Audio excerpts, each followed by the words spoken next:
చేరవచ్చిన మీకును మన ప్రభు పేరట శుభాలు వందనాలు పలుకుతున్నాను. దేవుని పిల్లలారా, మరి మహాసభల యొక్క ఉద్దేశం పరలోకంలో ఉన్న కన్న తండ్రి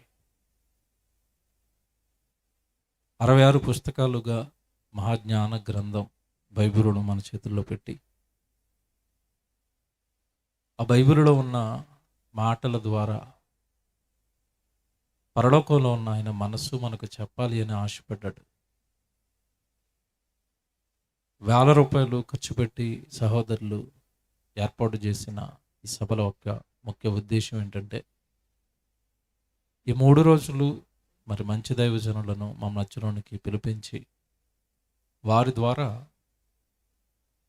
దేవుడు రాయించిన పరిశుద్ధ గ్రంథంలో నుండి కొన్ని మాటలైనా మరి తన పిల్లలైన మనకు తెలియచేయాలని ఆశపడ్డారు.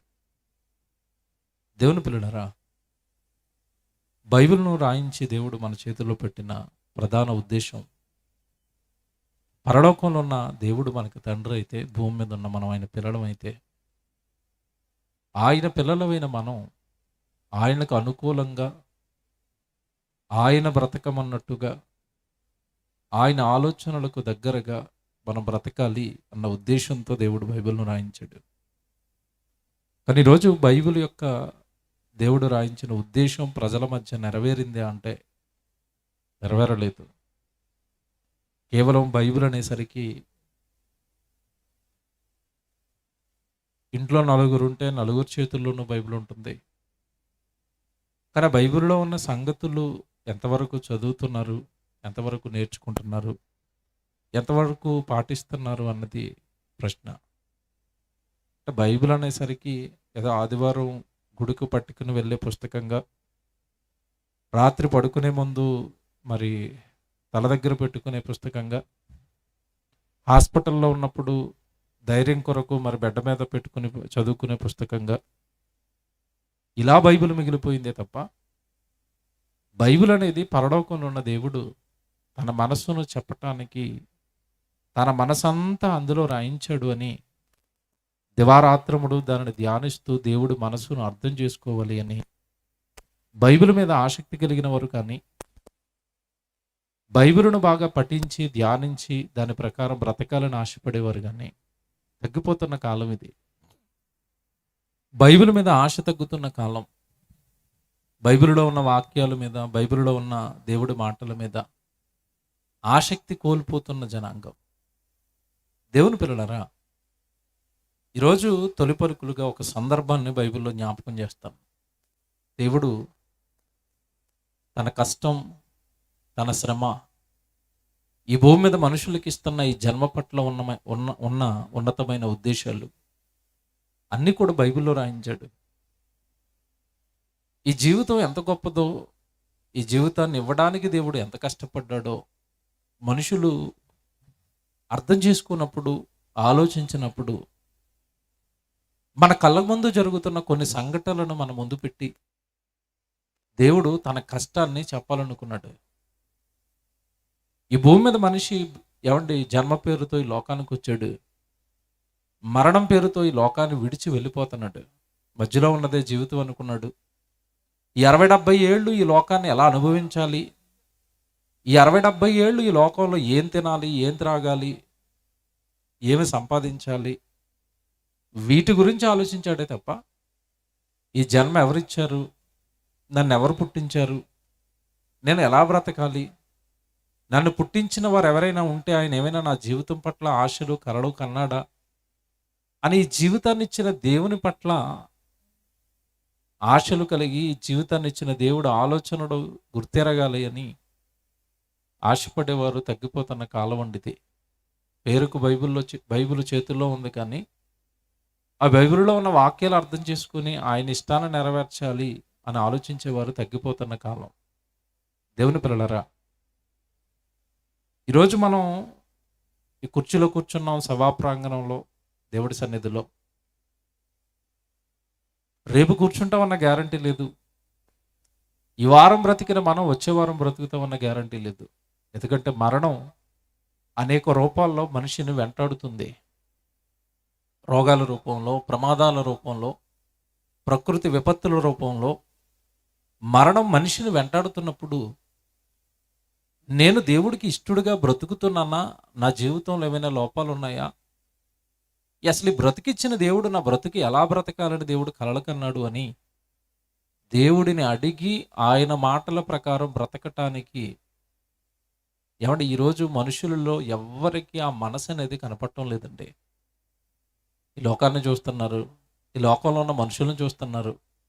వాళ్ళు ఎలా బ్రతుకుతున్నారో అలాగే బ్రతకాలనుకుంటున్నారు తప్ప, నాకు జన్మనిచ్చిన దేవుడు పరలోకంలో ఉన్న తండ్రి నన్ను ఎలా బ్రతకమన్నాడో అలా బ్రతకాలి అని ఆశపడేవారు తగ్గిపోతున్నారు. కారణం ఏంటంటే, జాగ్రత్తగా వినండి, కారణం ఏంటంటే అసలు ఈ జీవితం పట్ల దేవుడు పడిన కష్టం తెలియకపోవటం అండి. ఈ జీవితాన్ని ఇవ్వడానికి దేవుడు ఎంత కష్టపడ్డాడో, ఈ జీవితాన్ని నిలబెట్టడానికి వెనకాల దేవుడు ఎంత తపన పడుతున్నాడో గుర్తెరగని ఈ లోకం ఆయన కష్టాన్ని అనుభవిస్తూ కూడా ఆయన బ్రతకమన్నట్టుగా బ్రతకటానికి మాత్రం ఆశపడటం లేదు, కనీసం ఆలోచించటం లేదు. అందుకే దేవుడు అండి ఎంత మంచివాడు దేవుడు అంటే, వాక్యంగా తన మనసంతా ప్రజలకు చెప్పాడు. అర్థం అవునప్పుడు ఆయనే ఒక మెట్టు దిగి, ఒక అడుగు తానే దిగి, కనీసం నీ కళ్ళ ముందు జరుగుతున్న వాటిని ముందు పెట్టి వాటితోనైనా, వాటిని ఆలోచిస్తేనైనా నా కష్టం ఏమిటో నువ్వు ఆలోచిస్తావు అని మన కళ్ళ ముందు జరుగుతున్న ఒక సందర్భాన్ని బైబిల్లో తీసుకుని వచ్చి, అది మనకు అర్థమైతే ఆ పరలోకంలో ఉన్న కన్నతండ్రి భూమి మీద ఉన్న మన కోసం ఎంత కష్టపడుతున్నాడో అర్థమవుతుంది అని ఒక మంచి సందర్భాన్ని బైబిల్లో దేవుడు రాయించాడంటే, రాత్రి మనం జాగ్రత్తగా ఆ సందర్భాన్ని ధ్యానిద్దాం. యెషయా గ్రంథం 5వ అధ్యాయం దయచేసి అందరూ బైబిల్ తీసుకోండి. యెషయా గ్రంథం 5వ అధ్యాయం చదువుదాం అందరం. మొదటి వచనం నుంచి. ఏమండి, దేవుడు 7 వచనాలు రాయించిన 7 వచనాలలో దేవుడు ఏం చెబుతున్నాడు ఈ రాత్రి ఆలోచిద్దాం. మొదటి నుంచి 7 వచనాలు చదువుదాం. యెషయా గ్రంథం దయచేసి అందరూ తీసుకోండి. 5వ అధ్యాయము మొదటి వచనం చదువుతున్నాను. నా ప్రియుని గురించి పాడదను వినండి, అతని ద్రాక్ష తోటను బట్టి నాకు ఇష్టడైన వాని గురించి పాడదను వినండి. ఏమండి, దేవుడు మన కళ్ళ ముందు జరుగుతున్న వ్యవసాయాన్ని ఇప్పుడు మన ముందుకు తీసుకొని వస్తాడండి. నాకు ఒక ప్రియుడు ఉన్నాడు, ఆయనకు ఒక ద్రాక్ష తోట ఉంది, ఆ ద్రాక్ష తోట కోసం కొన్ని విషయాలు మీతో చెప్తాను వినండి అన్నట్టు. ఏం చెప్తాడు ద్రాక్ష తోట కోసం అంటే, ఆ తర్వాత వచ్చిన తర్వాత మాట మనం చూస్తుంటే, సత్తువ భూమి గల కొండ మీద నా ప్రియునికి ఒక ద్రాక్ష తోట ఉండెను. జాగ్రత్తగా వినండి, నా ప్రియుడు ఉన్నాడు, ఆయనకు ఒక ద్రాక్ష తోట ఉంది. ఆ ద్రాక్ష తోట ఎక్కడుంది అంటే సత్తువ కలిగిన భూమట. చౌడు నేల కాదు అది, పంట పండడానికి అవకాశం లేని నేల కాదు అది. సత్తువ కలిగిన భూమి, సారం కలిగిన భూమి, పంట పండడానికి ఏమంటే సర్వ అవకాశాలు ఉన్న భూమి. అలాంటి సత్తువ కలిగిన భూమి మీద నా ప్రియుడు ఒక ద్రాక్ష తోట వేశాడు. ఆ తర్వాత అంటాడు, ఆయన దానిని బాగుగా త్రవ్వి రాళ్లను ఏరి అందులో శ్రేష్టమైన ద్రాక్ష తీగలు నాటించాను. ఇవన్నీ జాగ్రత్తగా వినండి. సత్తువ కలిగిన భూమట. ఆ సత్తువ కలిగిన భూమి అయితే ఆ భూమిని బాగు చేయాలి కదా, ముందు బాగు చేశాడట, రాళ్ళు ఏరేసాడట. పంట వేయడానికి రైతు ఏమంటే ఆ నాటడానికి ముందు ఎంత కష్టపడతాడో మీకు తెలియదు కదా. రైతులు ఉంటే మీకు తెలుసండి, ఏ పొలం వేసినా, ఏ వ్యవసాయం చేసినా ఆ పంట వేయడానికి ముందు చాలా కష్టపడాలి, దాన్ని బాగు చేయాలి, చదును చేయాలి, అందులో ఉన్న వ్యర్థాలన్నీ బయటికి తీయాలి. చక్కగా చేశాడట. సత్తువ కలిగిన భూమి, ఆ భూమిని బాగు చేశాడు. ఆ భూమిలో ఇప్పుడు తీగలను పెడుతున్నాడట. ఎందుకంటే ఈయన చేస్తున్న వ్యవసాయం ద్రాక్ష తోట గనక, ద్రాక్ష పళ్ళ వ్యవసాయం గనక ఆ ద్రాక్ష తీగల్ని నాటాడట. నాటేటప్పుడు ఎలాంటి తీగలు నాటాడట? ఆ పదం చూడండి, అక్కడ ఎలాంటి తీగలట అవి? శ్రేష్టమైన తీగలను నాటాడట. జాగ్రత్తగా వినండి. సత్తువ కలిగిన భూమి, ఆ భూమిని పంట పండడానికి ఏమంటే అనుకూలంగా తయారు చేశాడు, కష్టపడ్డాడు.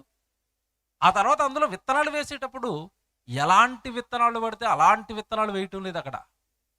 ఈ మధ్యకాలంలో రైతులు చాలామంది ఆత్మహత్యలకు కారణం ఏంటంటే విత్తనాలు మంచివి ఇవ్వటం లేదు, డూప్లికేట్ విత్తనాలు తెచ్చేస్తున్నారు. రైతు లక్షల రూపాయలు ఏమండి మరి అప్పులు చేసి విత్తనాలు కొని నీళ్లు పెట్టి పొలం దుక్కి దున్ని ఆ పొలం వేసిన తర్వాత వీళ్ళు ఇచ్చిన విత్తనాలు మంచివి కాకపోవటం వల్ల పంట చేతికి రావటం లేదు, నష్టపోతున్నాడు, చనిపోతున్నాడు. మీకు తెలియదు కదా. కానీ ఈ రైతు తెలివైన వాడు వేసేటప్పుడేనట ఎలాంటి తీగలు పడితే అలాంటి తీగలు వేయలేదట, శ్రేష్టమైన తీగలను నాటించాడట. జాగ్రత్తగా వినండి ఇవన్నీ. సత్తు కలిగిన భూమి, ఆ భూమిని బాగు చేయడానికి కష్టం, ఆ కష్టపడిన తర్వాత అందులో వేసిన తీగలు శ్రేష్టమైన తీగలు వేశాడు. వేసిన తర్వాత మీకు తెలియదు కాదు, పంట వేసిన తర్వాత దానికి అదే పండేది. ప్రతిరోజు దానికి నీళ్లు పెట్టాలి, ఎరువు వేయాలి, ఏ జంతువు దాన్ని తినేయకుండా కాపలా కాయాలి. అహోరాత్రులు ఒక చిన్ని బిడ్డను, ఒక చంటి బిడ్డను తల్లి ఎలా అయితే ప్రేమగా చూసుకుంటుందో పంట వేసిన రైతు కూడా పంట పొలాన్ని అలాగే చూసుకుంటాడు. నిద్రపోడు, సాయంత్రం అయిపోయి అంతవరకు పొలంలోనే ఉంటాడు. ఏమంటే రాత్రి చీకటి పడిన తర్వాత ఇంటికి వస్తాడు, తిని భోజనం చేసి పడుకోగానే మళ్ళీ తెల్లవారింది వెలుగు వచ్చిందంటే చాలు మొట్టమొదట కర్ర తీసుకుంటాడు, ఏమండి తన టవల్ భుజం మీద వేసుకుంటాడు, అర్జెంటుగా మళ్ళీ పొలం దగ్గరికి వెళ్ళిపోతాడు. పొలం చుట్టూ ఒక రౌండ్ వేస్తేనే కానీ అతడి మనసు నెమ్మదించదండి. అప్పుంటాడు అండ్ అప్పుడు టిఫిన్ చేస్తాడు. ముందు వెళ్ళి పొలం చూడాలి, పొలం ఏమైపోయిందో, రాత్రి ఏమైనా తొక్కేసేయేమో, రాత్రి ఏమైనా పాడు చేసేయేమో. తన ప్రాణం అంతా పొలం మీద పెట్టుకుంటాడు. వ్యవసాయం చేస్తున్న వాళ్ళకి ఇదంతా బాగా అర్థమవుతుంది. అహోరాత్రులు ఆయన ఆలోచన అంతా పొలమే, పంటే. కుటుంబాన్ని విడిచిపెడతాడు. ఇక పొద్దు నుంచి సాయంత్రం వరకు పొలం దగ్గరే ఉంటాడు. ఆ వచ్చిన కలుపు లాగుతూ ఉంటాడు, గట్టు చుట్టూ చూస్తూ ఉంటాడు, ఎలకలు ఎక్కువైపోతుంటే ఎలకలకి మందు వేస్తూ ఉంటాడు. ఎప్పుడు తన ప్రాణం అంతా కూడా పంట వచ్చేంత వరకు పొలం పొలం పొలం పొలం, అక్కడే అతని ఆలోచనలన్నీ ఉంటాయి. ఈ రైతు కూడా అలాంటివాడినండి. మంచి నేల తీసుకున్నాడట, సారవంతమైన నేల బాగు చేశాడట, శ్రేష్టమైన తీగలను పెట్టాడట, ఏమంటే దాన్ని కాపాడుతున్నాడట. ఇక ఎలాగో నేను పంట వేశాను గనక, మంచి నేల గనుక, మంచి తీగలు గనుక పంట చేతికి వస్తుందన్న ఆలోచనతో ఉన్నాడట. తర్వాత మాటలు అక్కడ మీరు చూస్తే ముందుగానే పంట వస్తుందని ఏమంటే గుర్తెరిగి ఏం చేస్తున్నాడట, దాని మధ్యను బురుజు ఒకటి వేయించి ద్రాక్ష తొట్టిని తొలిపించెను, ద్రాక్ష పండ్లు ఫలింపవలనని ఎదురు చూచుచుండెను, కానీ అది కారు ద్రాక్షలు కాచెను. ఎలాగో మంచి తీగలు వేసాను, చేయవలసింది అంతా చేశాను, పొలానికి ఖచ్చితంగా పంట వస్తుంది అని ముందుగానే ద్రాక్ష తొట్టి ఏమంటే అక్కడ తొలిపించేశారట. ఏమంటే ద్రాక్ష పళ్ళ వ్యవసాయం జరిగే చోట అంటే వరేస్తారు, వరి జరుగుతున్న చోట ఆ వరి ఏమంటే వేసిన ఆ పొలానికి పక్కనే ఎక్కడో ఒక చోట కళ్ళం ఏర్పాటు చేస్తారు. దాన్ని కళ్ళం అంటారు. ఇక్కడ పండిన పంట అంతా కళ్ళంలోకి పట్టుకెళ్తారు, అక్కడ నూర్చుతారండి. ఒకప్పుడు ఎద్దులతోనూ, ఇప్పుడు ట్రాక్టర్లతోనూ, ఇప్పుడు మిషన్లు వచ్చేసినాయిలండి. ఆ మిషన్లో వేసి ఆ వరి అంతా బయటకు తీస్తారు, ఏమంటే ఆ గడ్డ అంతా పక్కకు పడేస్తారు. అంటే అక్కడ బాగు చేసేది కళ్ళం, పంట చేతికి వచ్చేది. అలాగే ఈ ద్రాక్ష తోట వేసిన అతను కూడా ద్రాక్ష పళ్ళ రసం కోసం వేస్తారు.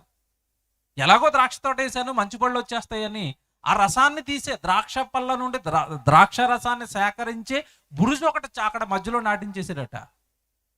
ద్రాక్ష పళ్ళు కాస్తాయని ఎదురు చూస్తున్నాడట. ఏం కాచేయట?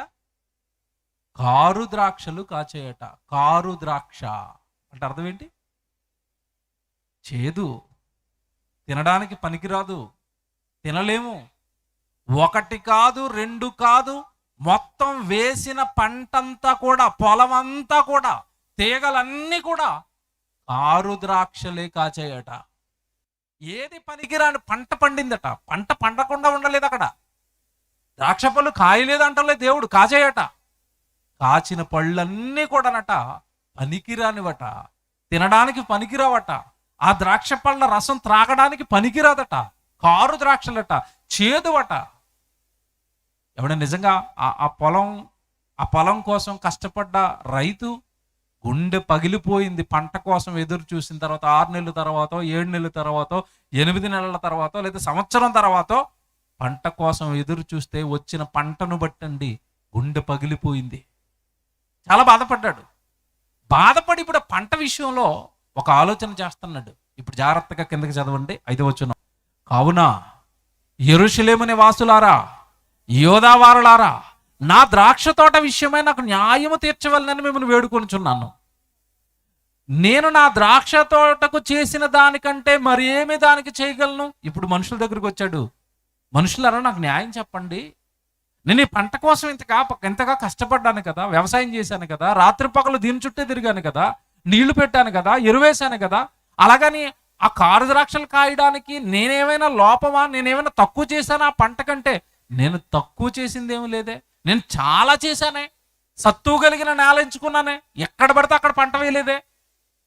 తీగలు కూడా పెట్టేటప్పుడు శ్రేష్టమైన తీగలు పెట్టానే, నీళ్లు పెట్టానే, కాపు కాచానే. మరి ఎందుకు నాకు ఇలాంటి పంట పండాలి? మీరు న్యాయం చెప్పండి నాకు, మీరు నాకు న్యాయం చెప్పండి. నేను ఈ పంటకి ఇప్పుడు నేను ఏం చేయాలో నాకు న్యాయం చెప్పండి అంటున్నాడు.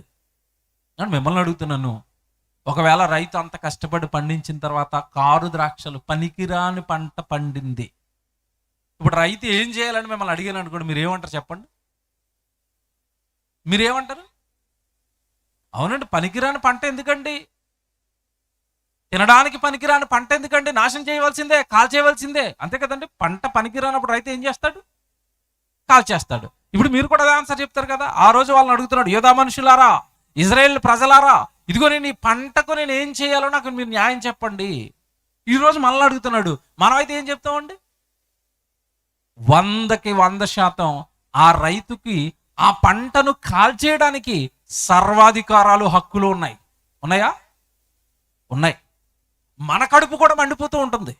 అప్పుడప్పుడు చూడండి, సీరియల్లో సినిమాలు చూస్తూ ఉంటారండి చాలామంది. విలన్ అన్యాయం చేస్తున్నాడు అనుకోండి, ఏమంటే విలను హీరో కుటుంబాన్ని కానీ, హీరోకి సంబంధించిన వాళ్ళు కానీ ఎవడో కొడుతున్నాడు, చంపుతున్నాడు అనుకోండి, కింద ఉన్న వాళ్ళు ఎలా ఫీల్ అవుతూ ఉంటారు చెప్పండి? మా హీరో వచ్చేస్తే బాగున్నాం, ఇదిగో మా హీరో కుటుంబాన్ని నరికేశారు కనుక ఇప్పుడు మా హీరోయిన్లు ఏం చేయాలి? వాళ్ళ కుటుంబాన్ని నాశనం చేయాలి, అంతే కదండి. సహజంగా సినిమాలు చూస్తున్న వాళ్ళు అలాగే ఎమోషన్ అయిపోతూ ఉంటారు, పక్కన కొట్టేస్తూ ఉంటారు. ఆ సినిమా వచ్చిన తర్వాత రాత్రి పడుకున్న తర్వాత, ఏమంటే రాత్రి పడుకున్న తర్వాత ఆ పడుకున్నా సరే ఆ కలలో కూడా ఇవే కేకలు, నరికేయండి, చంపేయండి. రగిలిపోతాం కదండి, అక్కడ అన్యాయం జరిగిందని రగిలిపోతున్నారు కదా. నిజమే. ఇప్పుడు ఈ రైతు అడుగుతున్నాడు, ఇదిగో నేను ఎంత కష్టపడ్డాను ఆ పంట కోసం, ఇప్పుడు నాకు న్యాయం చెప్పండి, మీరు ఏం చెప్తారో చెప్పండి, నేను ఏం చేయను ఆ పంటకి? మనం అంటున్నాం కదా, ఆ పంటను కొట్టేయొచ్చండి, పంట మంచిది కాదండి, పంట అన్యాయం చేసిందని అంటున్నాం కదా. ఇంతకీ దేవుడు ఈ పంట గురించి మనకెందుకు చెప్తున్నాడు? అలా మనం కిందకి చదువుకుంటూ వచ్చేస్తే, ఇప్పుడు ఆ పంటకి నేను ఏం చేస్తానో వినండి అంటాడు. ఇప్పుడు ఏమంటే 4వ వచనం చూద్దాం. నేను నా ద్రాక్ష తోటకు చేయసిన దానికంటే మరి ఏమి దానికి చేయగలను? అది ద్రాక్ష పండ్లు కాయునని నేను కనిపెట్టినప్పుడు అది కారు ద్రాక్షలు కాయుటకు కారణం ఏంటి? ఎందుకు కాయాలి అలాంటి చెడ్డకాయలు? ఎందుకు కాయాలి అలాంటి తప్పుడు కాయలు? అసలు కారణం ఏంటి? నేను చేసిన తక్కువేంటి? నేనేం తక్కువ చేశాను దానికి అని అంటున్నాడు. ఇప్పుడు ఆయన చేయబోదే చెప్తున్నాడండి. 5వ వచనంలో ఆలోచించుడి. నేను నా ద్రాక్ష తోటకు చేయబోవు కార్యమును మీకు తెలియజెప్పదను. అంటే ఏదో నిర్ణయం తీసుకున్నాడట రైతు. ఇదిగో ఈ ద్రాక్ష తోటకు నేను ఒక కార్యం చేయబోతున్నాను, వినండి. ఏం చేస్తాడట? నేను అది మేసి వేయబడినట్లు దాని కంచెను కొట్టివేసదను. అంటే జాగ్రత్తగా వినండి, అది మేసివేయబడినట్లు దాని కంచెను కొట్టివేసేదను అన్నాడు కదా. అంటే అప్పటి వరకు దాని చుట్టూ ఏముందనమాట? కంచె ఉందా? రైతు తన పంట పొలం చుట్టూ కంచె వేసుకుంటాడా? వేసుకుంటాడండి. ఏమండి, నిజంగా ఈ కంచె విషయంలో కష్టపడతారండి రైతులు, ఈ కాపుదల విషయంలో కష్టపడతారండి. నిజంగానండి, కొంతమంది రైతులు అయితే నిద్రపోరండి, చుట్టూ కంచేస్తారు. అయినా సరే కొన్ని చోట్ల అడవి దగ్గరగా ఉన్నా, లేదంటే అరణ్య ప్రాంతం, కొండల ప్రాంతం ఎక్కువగా ఉన్నా అక్కడ అడవి జంతువులు ఉంటాయి. అడవి పందులు కానీ, ఏమండి జింకలు కానివ్వండి, లేదంటే ఏనుగులు కానివ్వండి, ఇలాంటి అడవి జంతువులు దగ్గరగా ఉన్నప్పుడు ఏమంటే ఒకప్పుడు అయితేనండి రైతు నిద్రపోయేవాడు కదండి. ఆ పంట పొలం మధ్యలోనే ఎత్తుగా ఒక పాక వేసుకుంటాడు, రాత్రిపూట భోజనం అక్కడికే పట్టుకుని వెళ్ళిపోతాడు, ఆ పాక మీద పైన నుంచి ఉంటాడు, తెల్లవారులు అరుస్తూ ఉంటాడు, లేదంటే ఒక స్టీలు కంచమో ఏదో ఒకటి పెట్టి శబ్దం చేస్తూ ఉంటాడు. రాత్రి అంతా కూడా మేలుకొని, కారణం రాత్రిపూట ఏమైనా జంతువులు వచ్చి ఆ పంట తినేస్తాయేమోనని. పంటను అంతలా కాపాడుకుంటారంటే కాపాడుతారండి, లేకపోతే పంట చేతికి రాదు కదా. ఈ రైతట ఈ వేసిన ఈ ద్రాక్ష తోట చుట్టూ ఏం వేసాడట? కంచె వేశాను, కంచె వేసి కాపలా కాశాను, కంచె వేసి కాపాడాను దాన్ని. కంచె వేసి కాపాడినా చివరికి నాకు ఏమంటే పనికిరాని పంట పండినప్పుడు నేను అర్జెంటుగా ముందు చేస్తున్నది ఏంటంటే దాని చుట్టూ వేసిన కంచెను కొట్టివేసదను అన్నాడు. ఆ తర్వాత ఇంకోటి చెప్తున్నాడు చూడండి, అది త్రొక్కబడినట్లు దాని గోడను పడగొట్టి దానిని పాడు చేసేస్తాను, దాని గోడను పడగొట్టేస్తాను. కంచె కట్టాను, గోడ కట్టాను, పటిష్టమైన భద్రత దాని చుట్టూ ఏర్పాటు చేశాను. నాకు పనికిరానప్పుడు ఆ పంట, నా పనికిరానప్పుడు ఆ చేను, ఆ పొలం, అందులో ఉన్నది ఏది నాకు పనికిరానప్పుడు కంచె కొట్టేస్తాను, దాని చుట్టూ ఉన్న గోడ కొట్టేస్తాను ఇప్పుడు అన్నాడు. ఏమండి ఇదంతా ఇసుక రైతు కడుపు మంటతో చేస్తున్నాడు. పనికిరాని పంట కళ్ళ ముందు కనబడుతున్నప్పుడు రగిలిపోతున్నాడు. పడిన కష్టం అంతా గుర్తొస్తుంది. ఏమంటే ఆ భూమిని బాగు చేసింది మొదలు, జాగ్రత్తగా వినండి, ఆ భూమిని బాగు చేసింది మొదలు, అందులో నాటలు పెట్టింది మొదలు, దానికి నీరు పోసాడు, నారు పోసాడు. ఏమండి రైతు తెల్లవారులో నిద్ర లేకుండా దాని చుట్టూ తిరిగాడు. తాను కాకుండా తన కుటుంబం కష్టపడింది, తన కుటుంబమే కాకుండా చాలా మందిని అందులో పనికి పెట్టాడు. ఇంతమంది కష్టపడితే పంట అనేది అక్కడ ప్రారంభమైతే తీరా పంట చేతికి వస్తుంది అనుకున్న టైంకి పనికిరాని పంట వచ్చేసరికి కోపంతో రగిలిపోతున్నాడు. ముందు కంచి కొట్టేసాడట, తర్వాత గోడ కొట్టేస్తాడట. అది పాడు చేయబడాలి, అది శుద్ధి చేయబడకూడదు, ఇక దానిని నాశనం చేస్తాను అని రైతు కోపంతో కనబడుతున్నట్టుగా ఇక్కడ మనకు అర్థమవుతుంది. ఆ తర్వాత మాట మనం చూద్దాం. ఆ తర్వాత మాట మనం చూస్తే అది శుద్ధి చేయబడదిక, పారతో త్రవ్వబడదిక, దానిలో గచ్చ పొదలను బలు రక్కస చెట్లను బలిసియుండును, దాని మీద వర్షింపవలదని మేఘములకు ఆజ్ఞ ఇచ్చేదను. ఇక్కడ ఆగాలండి. ఏం చేస్తాడట ఈయన? ఇక దాని మీద ఎప్పటికీ వర్షం పడకూడదని మేఘాలకు ఆజ్ఞ ఇస్తాడట. ఇక్కడ మీరు ఆగా ఆలోచిస్తే రైతు మేఘాలకు ఆజ్ఞ ఇవ్వగలడా? నాకు తెలిసి మీ ఏమండి ఇటు ప్రకాశం జిల్లా, తర్వాత ఒంగోలు జిల్లా ఇటు సైడ్ కాస్త వర్షపాతం తక్కువ నమోదవుతూ ఉంటుంది. పంటలు వేయాలని రైతులు ఎదురు చూస్తున్న కాలంలో వర్షాలు పడవు. దానికోసం ఎన్ని పాటలు పడతారో మనకు తెలియదు కాదు. నిజంగా రైతుకే మేఘాలకు ఆజ్ఞేసేంత అధికారం, శక్తి ఉంటే తాను ఎప్పుడు పంట వేయాలనుకుంటున్నాడో ఆ ముందు రోజు ఆజ్ఞ చేయొచ్చు కదా, రేపు వర్షం పడాలని. పడుతుందా? మానవుడు ఆజ్ఞేస్తే వర్షాలు పడతాయా? పడవు. మరి ఇక్కడ ఏంటండి, అనేక మేఘాలకు నేను ఆజ్ఞిస్తాను అవి వర్షింపవలదని అని అంటున్నాడు. అంటే పైనుంచి ఇప్పటి వరకు మాట్లాడుతున్నది రైతు కాదు, అక్కడ ఎవరు మాట్లాడుతున్నారు చెప్పండి? మేఘాలకు ఆజ్ఞ ఇవ్వగలిగిన శక్తి ఎవరిది? సృష్టిని ఏమంటే కంట్రోల్ చేయగలిగిన శక్తి ఎవరిది చెప్పండి? సృష్టికర్త అయిన దేవుడిది, తండ్రిది. అంటే ఇప్పుడు పైనుంచి మాట్లాడుతున్నది రైతు కాదా? నేను మేఘాలకు ఆజ్ఞ ఇస్తాను అన్నాడు అంటే మాట్లాడుతున్నది రైతు కాదండి, అక్కడ చెబుతున్నది వ్యవసాయం గురించి కాదు. బాగా ఆలోచించాలి. ఇప్పటి వరకు చెప్పింది ఏమంటే వ్యవసాయాన్ని కళ్ళ ముందు పెట్టి విషయం అర్థం చేయించడానికి మాట్లాడాడు తప్ప అక్కడ మాట్లాడుతున్నది కేవలం వ్యవసాయం గురించి కాదు, పంట గురించి కాదు, మనుష్యుల జీవితాల గురించి, మానవ బ్రతుకుల గురించి. ఏమంటే ఆయన పడుతున్న కష్టం మనకు అర్థం కాకపోయేసరికి ఏమంటే పంట పొలాన్ని కళ్ళ ముందు పెట్టి, ఒక రైతును కళ్ళ ముందు పెట్టి, రైతు పంట కోసం, పొలం కోసం అహోరాత్రులు ఎలాగైతే కష్టపడుతున్నాడో పరలోకంలో ఉన్న కన్న తండ్రిగా భూమి మీద మీకు జన్మనివ్వడానికి, జన్మనిచ్చిన తర్వాత మీరు క్షేమంగా బ్రతకడానికి మీకోసం నేను అంతే కష్టపడుతున్నాను అని చెప్పడానికండి. ఏమంటే రైతుగా తనను తాను పోల్చుకుంటూ కళ్ళ ముందు జరుగుతున్న వ్యవసాయాన్ని మన కళ్ళ ముందుకు తెచ్చి దేవుడు తను పడుతున్న కష్టాన్ని చెబుతున్నాడు. అక్కడ కిందకి చదివితే మీకు అర్థమైపోద్ది. ఆ తర్వాత మాట, నేను వర్షింపవలదని మేఘములకు ఆజ్ఞ ఇచ్చేదను అన్నాడు కదా. 7వ వచనం చూడండి, ఇశ్రాయేలుల వంశము సైన్యములకు అధిపతియగు యెహోవా ద్రాక్ష తోట అన్నాడు. చూడండి, ఇశ్రాయేలుల వంశం, భూమి మీద ఉన్న ప్రజలు, ఇగో ఇప్పటి వరకు దేవుడు చెప్పిన ద్రాక్ష తోట, యోధా మనుషులు ఆయనకి ఇష్టమైన వనము అన్నాడు.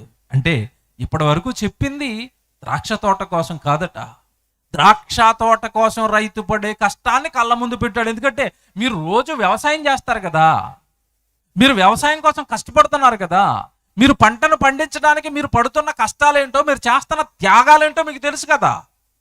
అలాంటప్పుడు పరలోకంలో ఉన్న కన్న తండ్రిగా మీకు బ్రతుకునిచ్చిన నేను భూమి మీద మీరు బ్రతికించడానికి, మిమ్మల్ని నిలవబెట్టడానికి, మీరు మీ కుటుంబాలతో, మీ పిల్లలతో మీరు హ్యాపీగా, సంతోషంగా మీరు ఈరోజు క్షేమంగా ఉన్నారు అంటే పరలోకంలో ఉన్న కన్న తండ్రిగా నా కష్టం మీకు ఏమైనా అర్థమైందా అని అడుగుతున్నాడు. ఏమండి అక్కడ పంటకిని ఇక్కడ మన జీవితానికి ఏంటండి సంబంధం అంటారేమో. మొదటి నుంచి మరలా జ్ఞాపకం చేస్తాను, మీకు అర్థమవుతాయి అన్నీ. దేవుడట ఏమంటే ఆ రైతును పంట పొలాన్ని వేసేటప్పుడు ఎక్కడ వేసాడని చదువుకున్నాం మనం. అక్కడ సత్తువు కలిగిన భూమి అన్నాడు కదా. పంట వేసేటప్పుడు ఎక్కడ వేసాడట? సత్తువు కలిగిన భూమి. ఏమంటే దేవుడు మనకు జన్మ ఇవ్వాలనుకున్నప్పుడు ఎక్కడ పడితే అక్కడ జన్మ ఇవ్వలేదండి. చాలా పెద్ద విశ్వం ఉంది.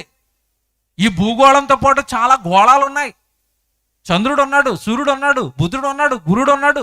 ఏమంటే ఇట్లో ఎక్కడ మనల్ని పుట్టించలేదండి. భూగోళం మీద మనల్ని పుట్టించాడు. కారణం ఏంటంటే సకల వసతులు భూమి మీద మాత్రమే ఉన్నాయి. ఇక్కడే పంచభూతాలు ఉన్నాయి, ఇక్కడే మంచి ఏమంటే వాతావరణం ఉంది, ఇక్కడే చక్కటి సెలయేర్లు ఉన్నాయి, ఇక్కడే చక్కటి ఏమంటే కొండలు ఉన్నాయి, ఇక్కడే చక్కటి అడవులు ఉన్నాయి, ఇక్కడే చక్కటి జంతువులు ఉన్నాయి. పంట పండడానికి అనుకూలమైన భూమి ఇక్కడే ఉంది. విశ్వంలోనండి ఎక్కడో బుధుడి మీదో గురుడి మీదో చందమామ మీదో పడేస్తే అక్కడ ఏముంది చెప్పండి? అంత చౌడు నేల, నీళ్లు లేవు, అక్కడ జీవులు లేవు. అక్కడ నిన్ను పడలేదే, అక్కడ నిన్ను పుట్టించలేదే. నీ చుట్టూ ఎంత చక్కటి పరిస్థితులను దేవుడు ఏర్పాటు చేశాడు. ఈ భూగోళం మీద ఆయన తన మనసును పెట్టుకుని సూర్యుడిని, చంద్రుడిని, పంచభూతాలను, సకల వసతులను ఈ భూమి మీద మనం పుట్టక మునిపే, మనుషులు పుట్టక మునిపే ఈ విశ్వాన్ని చక్కగా నిర్మించి దేవుడు ఇందులో మనుషులను పెడితే, ఈ భూమి మీద పుట్టిన మనుషులు సృష్టిని చేసిన దేవుడిని మర్చిపోయారు. ఈ సృష్టిలో ఈ జన్మనిచ్చిన తండ్రిని మర్చిపోయారు. ఈ జన్మ ఆయన ఇచ్చాడు అని నేను ఆయన కోసం బ్రతకాలి అని మర్చిపోయారు. ఆయన ఉన్నాడని మర్చిపోయారు. ఆయన రాయించిన బైబిల్ను పట్టించుకోని వారిగా మారిపోయారు. దేవుడు బాధ చెప్తున్నాడండి. సత్తువు కలిగిన భూమి, శ్రేష్టమైన భూగోళం మీద మీకు జన్మనిచ్చాను. ఒకప్పుడు ఇది ఏమంటే భూగోళం గురించి మనం చదువుకుంటున్నప్పుడు ఆదికాండం 1వ అధ్యాయంలో భూమి నిరాకారంగాను శూన్యముగాను ఉండెను మనం చదువుకుంటాం. ఒకప్పుడు లేవు ఈ వసతులన్నీ. మన కోసం చేశాడా? మన కోసం చేశాడు. పంట వేయడానికి రైతు ముందుగా భూమిని ఎలాగైతే బాగు చేశాడో, మనం పుట్టక మునుపై ఈ భూగోళం మీద మనకు అవసరమైనవన్నీ ముందే ఏర్పాటు చేశాడు తండ్రి.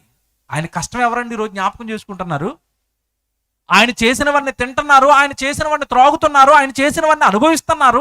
అంతే తప్పండి. ఈ కష్టం ఆయిందని ఎవరండి గుర్తుంచుకుంటారు? తినేటప్పుడు, త్రాగేటప్పుడు, ఈ విశ్వాన్ని అనుభవిస్తున్నప్పుడు దేవుడు ఎవరికండి జ్ఞాపకం వస్తున్నాడు? ఎవరికి జ్ఞాపకం వస్తాడు? వర్షాలు వచ్చినాయంటే పరుగున వెళ్ళి పంట వేయడం తప్ప, వర్షాలు ఇచ్చిన దేవా స్తోత్రం అని పంటకెళ్ళే వాళ్ళు ఎవరున్నారు చెప్పండి ఈరోజు? వర్షాలు రాకపోతే ఆకాశం వైపు చూస్తారు, దేవుడిని దేవుడు దేవుడు అంటారు. వర్షం వచ్చిన తర్వాత పంటలో మునిగిపోయారు తప్ప, ఎవడు ఆ వర్షం ఇచ్చిన దేవుడిని ఎవరండి స్తుతించారు? ఎవరండి ఆయన జ్ఞాపకం చేసుకుంటారు? మీరు బాగా ఆలోచించండి.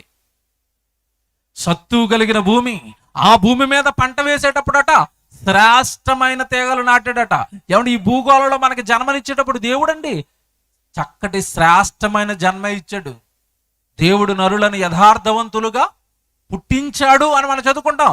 నీకు జన్మించినప్పుడు నువ్వు చాలా గొప్పవాడివి, నువ్వు చాలా పరిశుద్ధుడివి, నువ్వు చాలా నీతిమంతుడివి, యథార్థవంతుడివి, నీలో ఏ కల్మషం లేదు నువ్వు భూమి మీద పుట్టేసరికి. అందుకే చూడండి, భూమి మీద పుట్టిన ఏ పసిపిల్లవాడిని చూసినా వాడిని చూడగానే ముద్దు వస్తాడండి, ఎత్తుకోవాలనిపిస్తుంది, ఆడుకోవాలనిపిస్తుంది, వాడు నవ్వుతుంటే ఆనందం వస్తూ ఉంటుంది. అదే పసిబాలుడు 20 సంవత్సరాలు అయిన తర్వాత వాడు నవ్వుతే చూడలేము, ఇక వాడితో మాట్లాడాలనిపించదుక, వాడి దగ్గర ఉంటే ఉండాలనిపించదుక. ఎందుకంటే ఆడు పుట్టినప్పుడు బోసి నవ్వులు, పెద్ద ఎదిగిన తర్వాత వెకిలి నవ్వులు అండి. ఆ నవ్వుల్లో ఏవో అర్థాలు ఉంటాయి. తప్పుడు నవ్వులు, తప్పుడు చూపులు, తప్పుడు మాటలు, తప్పుడు ఆలోచనలు. అమ్మో వాడి దగ్గర ఉండలేమండి. ఎదిగిలా మారిపోయాడు. పుట్టినప్పుడు అలా లేడు కదండి. శ్రేష్టమైన జన్మ కదండి. నువ్వు పుట్టినప్పుడు వ్యభిచారవు కాదే, నువ్వు పుట్టినప్పుడు దొంగవు కాదే, నువ్వు పుట్టినప్పుడు నరహంతకుడు కాదే. ఎవడు ఎదిగి ఎదిగి ఎదిగి ఎదిగి పుట్టించిన ఈ శ్రేష్టమైన జన్మను పాపపు జన్మగా మార్చుకున్నాడు, పాపాలు చేసి మనిషి. అదే అంటున్నాడు, నేను జన్మించేటప్పుడు శ్రేష్టమైన జన్మ, గొప్ప జన్మిచ్చాను, గొప్ప దేహాన్ని కట్టాను. నిజంగానండి, ఈ భూమి మీద ఉన్న వండర్లు ఏవేవో ఏమంటే వండర్స్ అని చెప్పుకున్నారు. 7 వండర్లు, 8 వండర్లు, 10 వండర్లు, సంవత్సరానికి ఒక వండర్ మారుస్తారు, తీస్తారు, పెడతా ఉంటారండి. కానీ అస్సలు వండర్ ఏంటని ఆలోచిస్తే దేహం కదండి, మన దేహం వండర్ కదండి. ఎలాగ వండరో చెప్తానండి. కాళ్ళకి చెప్పులు వేసుకుంటారండి. ఎంత బ్రాండెడ్ చెప్పులు వేసుకున్నా సరే సంవత్సరానికి చిరిగిపోతాయి, సంవత్సరానికి అరిగిపోతాయి, సంవత్సరానికి ఊడిపోతాయి. మీరు ఏ బ్రాండ్ వేసుకోండి. ఏమంటే ఒకప్పుడు మన పూర్వీకులకి, మన తాతలు ముత్తాతలు కనుక వాళ్ళకి చెప్పులు లేవు, షూలు లేవు, బూట్లు లేవు, ఏమి లేవు. వాళ్ళకి ఒట్టి కాళ్ళతో తిరిగారు వాళ్ళు. ఏమంటే ఒట్టి కాళ్ళతో వాళ్ళు తిరిగినప్పుడు వాళ్ళ పాదాలు ఏమైనా అరిగిపోయాయా? నువ్వు వేసుకునే చెప్పులు అరిగిపోతాయి, దేవుడు చేసిన పాదాలు అరిగిపోతాయా? నువ్వు చేతులకి ఏవేవో ఏమండి వేసుకుంటారంటే అన్నీ అరిగిపోతాయి, అన్నీ ఊడిపోతాయి. ఆడపిల్లలు పుట్టింది మొదలుకునండి పాపం వాళ్ళు ఏమంటే ప్రతిరోజు ఆ సామాన్లు కడగటమే, తోమటమే. సామాన్లు తవ్వుతుంటే వాళ్ళు పీచులు అరిగిపోతాయి, కానీ చేతులు ఏమైనా అరిగిపోతాయా? అరిగిపోని చేతులా, అరిగిపోని కాళ్ళ, అరిగిపోని దేహమా? మీరు భూమి మీద మనిషి కనిపెట్టి దేన్నైనా చూడండి, అది అరిగిపోద్ది, చిరిగిపోద్ది. దేహం గొప్పది కదండి, చాలా గొప్పది కదండి. నువ్వు పుట్టింది మొదలుకొని 60 ఏళ్ళు నీ గుండె దాని పనితీరు ఆలోచిస్తే చాలు, దేవుడు జ్ఞాపకం వస్తాడు. నువ్వు కనిపెట్టుకున్న మోటార్లన్నీ కంటిన్యూ 3 రోజులు 4 రోజులు ఆన్ చేసి వాటర్ ఎక్కిస్తే కాలిపోతాయి నీ మోటార్స్ అన్నీ. కానీ దేవుడు గుండెను పెట్టాడు. ఏమండి నెత్తి మొదలుకొని అరికాలు వరకు, నడినెత్తి మొదలుకొని అరికాలు వరకు అది రక్తాన్ని ఎక్కిస్తుంది, పంపు చేస్తుంది. ఏనాడు నాకు ఇబ్బందిగా ఉందని అది అనలేదండి. పని చేస్తూనే ఉంటుంది 60 సంవత్సరాలు. గొప్ప జీవితం, గొప్ప శరీరం, గొప్ప జన్మ, శ్రేష్టమైన జన్మ మానవుడికి దేవుడిస్తే తాను తన చేజేతులారా దీనిని నాశనం చేసుకున్నాడు, పాడు చేసుకున్నాడు. దేవుడి ముందు ఒక దోషిగా, పాపిగా, అపరాధిగా ఈరోజు దేవుడి ముందు మనిషి నిలబడిపోయాడు. అందుకే అంటున్నాడు, నేను ఇచ్చినప్పుడు ఇలాంటి జీవితం కాదే నేను నీకు ఇస్తా. శ్రేష్టమైన తీగలు ఇచ్చాను, శ్రేష్టమైన జన్మ ఇచ్చాను. అది పండుతుందని, నాకు ఫలాలు తెస్తుందని నేను ఎదురు చూడగా ఎలాంటి పంటట? కారు ద్రాక్షలు. అంటే ఆ రైతుకు ఆ పంట పనికి రాలేదు. ఈరోజు పరలోకంలో ఉన్న కన్న తండ్రికి ఈ భూమి మీద ఉన్న ఎవరి జన్మ ఉపయోగపడటం లేదు. అది దేవుడు బాధ. అక్కడ నాకు ఫలాలు తెస్తారనుకున్నాను, నా గురించి పాడతారనుకున్నాను, నా గురించి చెబుతారనుకున్నాను, ఇదిగో నా గురించి ఇలాంటి సభలు పెట్టి చెప్పిస్తారనుకున్నాను, మీ జన్మ నాకు ఉపయోగపడుతుంది అనుకున్నాను. మీ జన్మను మీకోసం వాడుకున్నారు, మీ జన్మను మీ కుటుంబాల కోసం వాడుకున్నారు, మీ కోరికలు విశ్వంలో ఏమండి ప్రకృతిలో ఈ లోకంలో నెరవేర్చుకోవడానికి మీ జన్మ వాడుకున్నారే తప్ప మీ జన్మ నుండి నాకు జరిగింది ఏంటి? మీ జీవితం నుండి నాకు వచ్చిన ఫలాలేంటి? నాకేమీ రాలేదు. అన్ని మీ ఇష్టాల కొరకు, మీ సంతోషాల కొరకు, మీ ఆనందాల కొరకు మీరు బ్రతుకుతున్నారే తప్ప జన్మనిచ్చిన పరలోకపు కన్న తండ్రికి మీరు చేస్తున్నది ఏంటి? అదేనండి కారు ద్రాక్షలు అంటే. ఎవరైతే పరలోకంలో ఉన్న కన్న తండ్రికి మీ జీవితాలు ఉపయోగపడటం లేదో వాళ్ళందరి గురించి చెబుతున్నమాట అవన్నీ కారు ద్రాక్షలు, నాకు పనికిరాని జీవితాలు అవి. మంచి పంట కోసం ఎదురు చూశాను. ఇది ఏంటండి ఈ బాధ అంతా? ఏంటి దేవుడు బాధ అని మీరు ఆలోచిస్తే ఒక వచనం చూపిస్తానండి, ముగిస్తున్నాం. మేకా గ్రంథం 7వ అధ్యాయం చూడండి ఒకసారి. మొదటి వచనం చదువుదాం. ఏంటి పంట ఏంటి? ఇంతకీ ఏం కోరుకుంటున్నాడు? ఈ పంట రూపంలో మనకి చెప్పి ఏమి మన నుండి దేవుడు ఆశిస్తున్నాడు అంటే అక్కడ ద్రాక్ష పళ్ళు ఏమంటే ఆ రైతుకు ఉపయోగపడలేదు. ఏమంటే ఆ రైతు స్థానంలో మీరు దేవుడిని పెట్టి ఆలోచిస్తే ఈరోజు ఆయన వ్యవసాయమైన మనుషులు దేవుడికి ఉపయోగపడటం లేదు, దేవుడి గురించి ఆలోచించటం లేదు, ఆయన రాయించిన బైబిల్ గురించి ఆలోచించటం లేదు. మీకా గ్రంథం 7వ అధ్యాయము మొదటి వచనం చదువుతున్నారు చూడండి. వేసవి కాలపు పండ్లు ఏరుకొనిన తర్వాత, ద్రాక్ష పండ్ల పరిగె ఏరుకొనిన తర్వాతను ఎలాగ ఉండెనో నా స్థితి అలాగే ఉంది. చూసారా దేవుడండి, చివరికట్ట పంట పరిస్థితి ఎలాగైపోయిందంటే పంట కోసేసిన తర్వాత అక్కడక్కడ కొన్ని రాలిపోతాయి, దాన్ని పరిగె అంటారు.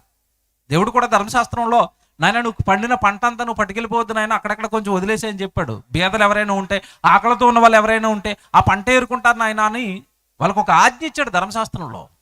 అలాగా పరిగె అంటే అక్కడక్కడ కొంచెం విడిచిపెడతారండి, లేదంటే కట్టలు కట్టేటప్పుడు కొన్ని రాలిపోతాయి.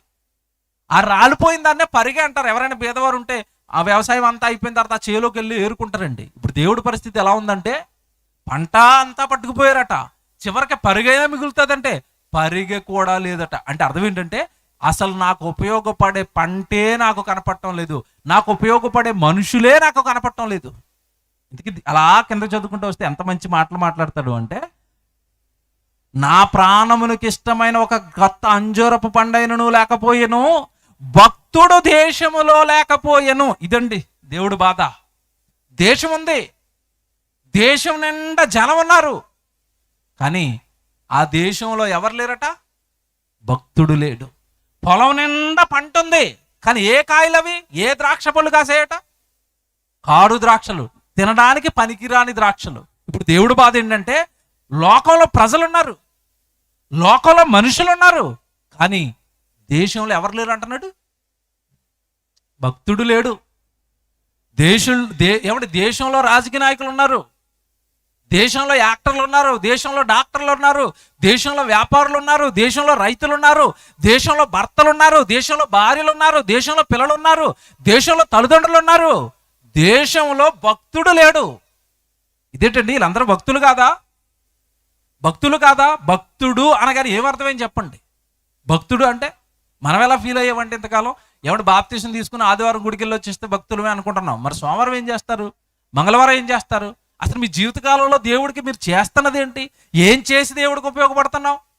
ఆదివారం గుడికి వెళ్ళొచ్చినంత మాత్రాన భక్తులు అండి. అలాగని ఈ మధ్యకాలంలో ఆ గుళ్ళు కూడా మానేస్తున్నారు అందరూ. ఆ గుడికి వచ్చే వాళ్ళ సంఖ్య తగ్గిపోతుంది.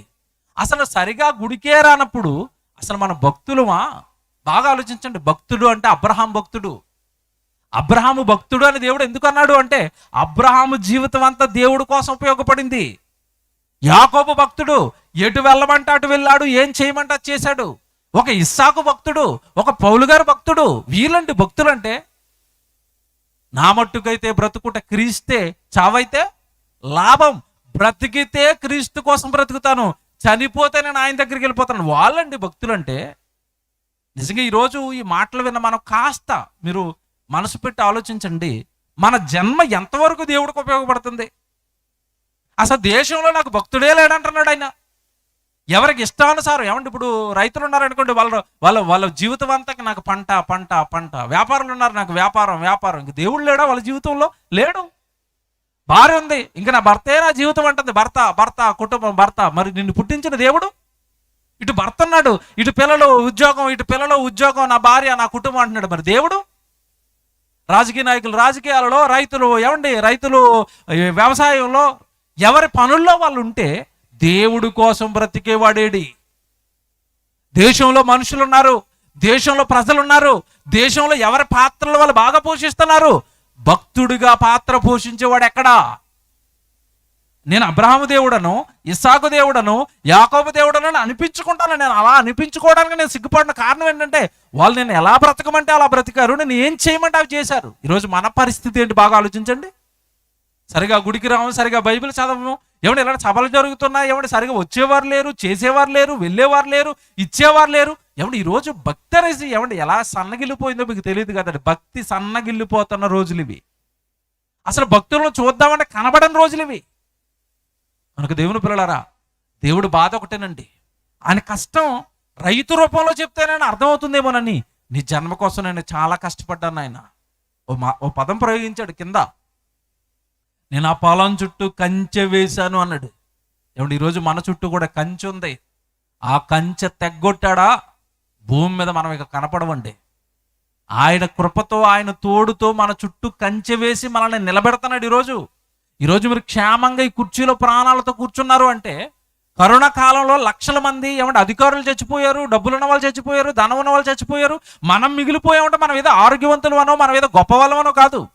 కేవలం కంచేసి ఆ రోజు నుండి కాపాడాడు. స్టిల్ బ్రతుకున్నామంటే చుట్టూ కంచె వేసి కాపాడుతున్నాడు. ఆ కంచెను దేవుడు కొట్టేస్తే యోబును ముట్టుకోవాలనుకుంటుంది దెయ్యం. ముట్టుకోవాలనుకుంటే ప్రతిసారి ఫెయిల్ అయిపోతుందట. వెళ్ళింది దేవుడి దగ్గరికి, నా యోబు సంగతి ఆలోచించావనేసరికి దెయ్యం అంటుంది, ఆలోచించాను. ఎందుకు ఆలోచించను? చాలాసార్లు ట్రై చేశాను యోబును పాడు చేద్దామని, నాశనం చేద్దామని. కానీ యోబు చుట్టూ నువ్వేమేసావు? కంచె. కంచె. ఆయన పిల్లలమని మనల్ని ప్రేమించి మన చుట్టూ కంచె వేయబట్టే కదండి ప్రాణాలతో కూర్చున్నాం ఇక్కడ. మనం కాపాడబడుతున్నాం, రక్షించబడుతున్నాం. మరి అలాంటి దేవుడికి మనం ఏం ఉపయోగపడుతున్నాం? ఏం చేస్తున్నాం దేవుడికి? ఏం ఇస్తున్నాం దేవుడికి? ఆయన గురించి చెప్పమని ఎన్ని రకాల పనులు, ఎన్ని రకాల బాధ్యతలు మన భుజాల పైన పెట్టాడు. ఎవడు ఏమైనా ఆలోచిస్తున్నావా? ఒక పాట లేదంటే ఒక మాట లేదంటే ఒక సువార్త సభ ఏమన్నా చెప్పండి. ఆయన పక్షాన ఈరోజు మనం పడుతున్న పనులేంటి, ఆయన పడుతున్న కష్టాలు ఏంటి చెప్పండి. ఆయన మన కోసం చాలా కష్టపడుతున్నాడు. పంట నిలబడింది అంటే వేసింది మొదలుకొని చేతికొచ్చేంత వరకు రైతు దాని చుట్టూ ఎలా తిరిగాడో ఈరోజు మన చుట్టూ దేవుడు కొనకకుండా, నిద్రపోకుండా ఈ విశ్వాన్ని నడిపి నీకు గాలిచ్చి, నీరిచ్చి, ఏమండి ఋతువులను మారుస్తూ, వర్షాకాలం, శీతాకాలం, ఎండాకాలం నీకు ఇస్తూ ఇంతగా ఆయన పరలోకంలో ఉండి మన కోసం కష్టపడుతున్నప్పుడు ఆయన కోసం మనం చేస్తున్నది ఏంటి? నిజంగా ఆయన కష్టం అర్థమయ్యే కదండి సభలు పెట్టారు వీళ్ళు. ఆయన త్యాగాలు అర్థమయ్యే కదా ₹1000 వాళ్ళు డబ్బులు ఖర్చు పెట్టుకుని చక్కటి దైవజనులను తెప్పించి మిమ్మల్ని అందరినీ ఇక్కడ కూర్చోబెట్టి చక్కటి మాటలు ఎందుకు చెప్పిస్తున్నారు అంటే, అమ్మ మమ్మల్ని దేవుడు కాపాడుతున్నాడండి, ఆయనకి మేము ఏమైనా చెయ్యాలనుకున్నారు కదా. మీరు ఏమైనా అలా ఆలోచిస్తున్నారా ఎప్పుడైనా? దేవుడి పక్షాన నేను ఏం చేస్తున్నాను నేను ఎప్పుడైనా ప్రశ్న వేసుకుంటున్నారా? చాలా మంది అంటారు మేము ప్రార్థన చేస్తామండి. ఆ ప్రార్థన చేస్తే నీకు మేలేమో, ప్రార్థన చేస్తే నీ ఆత్మీయ జీవితానికి మేలు జరుగుతుందేమో. నువ్వు ఆయనకి చేస్తున్నది ఏంటని అడుగుతున్నాను నేను. ఆయన పిల్లలంతా నాశనానికి వెళ్ళిపోతుంటే నువ్వు ఇంట్లో కూర్చొని ప్రార్థన చేసుకుంటే ఏం ఉపయోగం? యేసుప్రభు కూడా భూమి మీదకి వచ్చి ఎక్కడ వాక్యం చెప్పకుండా ఓ చోట కూర్చొని ప్రార్థన చేసుకున్నాడా? బాప్తిసం తీసుకున్న నాడు గ్రామానికి వెళ్ళిపోయాడు కదా వాక్యం చెప్పడానికి. చాలా మందిని ఆయన వైపు మళ్లించడానికి కష్టాలు పడ్డాడు కదా. మనం ఏ శ్రమ తీసుకున్నాం, ఏ కష్టం తీసుకున్నాం దేవుడి పక్షాన్ని మీరు ఆలోచించండి బాగా. అందుకే అంటున్నాడు, నేను నాకు ఫలాలు వస్తాయి అనుకున్నాను, కారు ద్రాక్షలు వచ్చాయి అన్నాడు. మనం కూడా ఏమైనా కారు ద్రాక్షగా మిగిలిపోయేవేమో. దేశంలో నాకు భక్తుడు లేడు, నాకు ఉపయోగపడేవాళ్ళు లేడు అని దేవుడు పడుతున్నాడు కదా బాధ. ఆ లిస్టులో మీరు నేనేమైనా ఉన్నామేమోనని ప్రతి క్షణం దాన్ని జాగ్రత్తగా సరిచూసుకోవాలి. నేను ఉపయోగపడుతున్నాను దేవుడికి? ఏమైనా నా జీవితం ఏమైనా ఉపయోగపడుతుందా? నా కుటుంబం ఏమైనా దేవుడికి ఉపయోగపడుతుందా? లేదంటే ఏమంటే పనికిరాని పళ్ళు కాయని చెట్లు ఎదిగిపోతాయి అలా ఏపుగా, ఏ ఉపయోగం ఉండదు ఆ చెట్టు వల్ల. అలా మీరేమైనా లోకంలో ఎదిగిపోతున్నారేమో. దేవుడికి ఎటూ ఉపయోగపడని కుటుంబాలుగా, దేవుడికి ఎటూ ఉపయోగపడని వ్యక్తులుగా మీకు మీరుగా ఎదిగిపోతున్నారేమో చూసుకోండి. ఫలాలు లేని చెట్లు, ఒకవేళ కాసినా తినడానికి పనికిరాని ఫలాలు. అలా మన జీవితం ఏమైనా దేవుడిలో మొండుబారిపోయిందేమో చూసుకోవడానికి దేవుడు అక్కడ రైతును కళ్ళ ముందు పెట్టి, ఒకవేళ నీ కళ్ళ ముందు పడుతున్న రైతు కష్టం అర్థమైతే నీ జీవితం పట్ల నేను పడుతున్న కష్టం కూడా నీకు అర్థమవుతుంది అన్నట్టు. కనుక దేవుని పిల్లలారా, దేశంలో భక్తుడు లేడు, అది దేవుని బాధ. ఆ భక్తుడు నిజంగా నువ్వు భక్తుడు అయితే ఆ భక్తుడు ఎలా బ్రతకాలని దేవుడు కోరుకున్నాడో, భక్తుడు ఎవరిని మాదిరిగా పెట్టుకుని బ్రతకాలని కోరుకున్నాడో ముఖ్య వాక్యోపదేశకులుగా అన్నయ్య నోట మంచి మాటలు మీరు వినడానికి మీరంతా సిద్ధపడండి. ప్రార్థన చేసుకుందాం.